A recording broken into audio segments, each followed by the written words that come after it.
outlining 2021. Jim Harbaugh needs to do what to keep his job? Is it a win total? Is it a win total within some kind of context? I don't think it's a win total at all. I really don't. I think it's a significance total. I laid out a Twitter thread about this at Michigan Podcast last night. Let's say that he is able to go like 8-4, 9-3, which I believe would overachieve what their win total would be. I project that's going to be 7 when the win totals come out. Let's say he goes 8-4, 9-3. Let's just go with the 9-3. But let's say in November they get mollywopped in another whiteout or they face plant another whiteout at Penn State, which they have done in prime time every time they've gone there under Jim. And then let's say we get mollywopped by Ohio State at home and there's 20 to 30 bucknuts in the stadium Thanksgiving weekend. No one's going to give a rat's petunia, brother, that they're 9-3. We're all going to lose our damn minds because we've done all this before. See, the problem the university has, Mark, is they've got an $80 million shortfall. They got to make that up. It's an $80 million COVID shortfall. The sport that's going to be asked to make up 80 to 90% of that is football. And the issue is, this is the most indifferent the Michigan fan base has been going into a football season in my lifetime as a fan. At least under Rich Rod, there was curiosity of Denard Robinson in the offense, right? And Brady Hoke, the 2014 season shocked everybody. That's why it was so calamitous. Most people thought that was going to be a good team.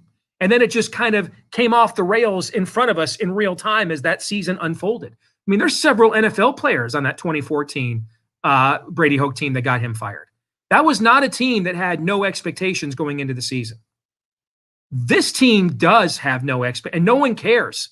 For the first time, a lot of the guys that run the Michigan websites, I'm sure you had them on here, they'll tell you, they get more clicks with basketball now than football. That's never been the case at Michigan before.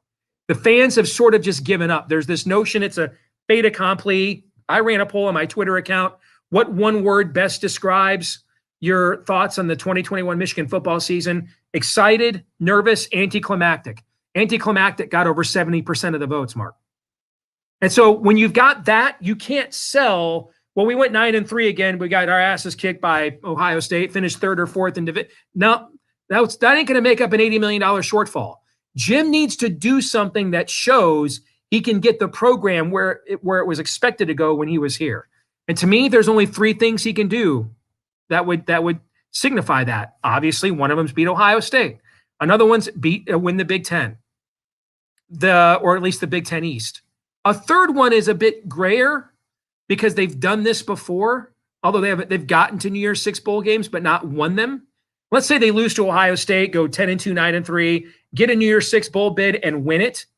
Then I think if you want to give a favorite son the benefit of the doubt, that's at least enough to try to see if that re-energizes your fans. But Mark, we just found out today they're going to lift up the stadium capacity. You also have Michigan's fans and residents are amongst the most COVID scared in the country. So you're going to have an issue getting a lot of those guys back into the stadium, even with capacities lifted. On top of that, the Michigan economy is struggling. It's had more business losses than any state in the union has had in the last year.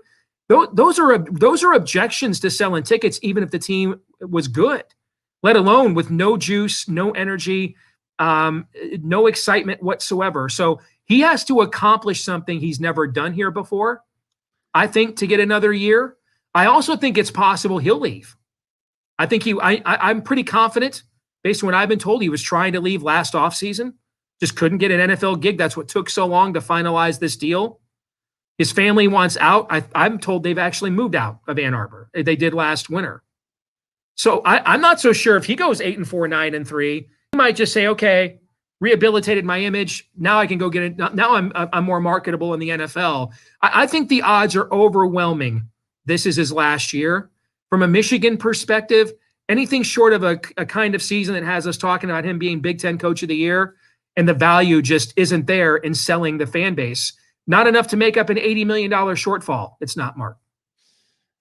So taking the decision away from him, just dealing with the Michigan part of the decision, I think your last and latter scenario, 9-3, 10-2, New Year's 6 bowl win, it's optics, and it's actually more than optics. It's a good word. It's optics and perception. Yes.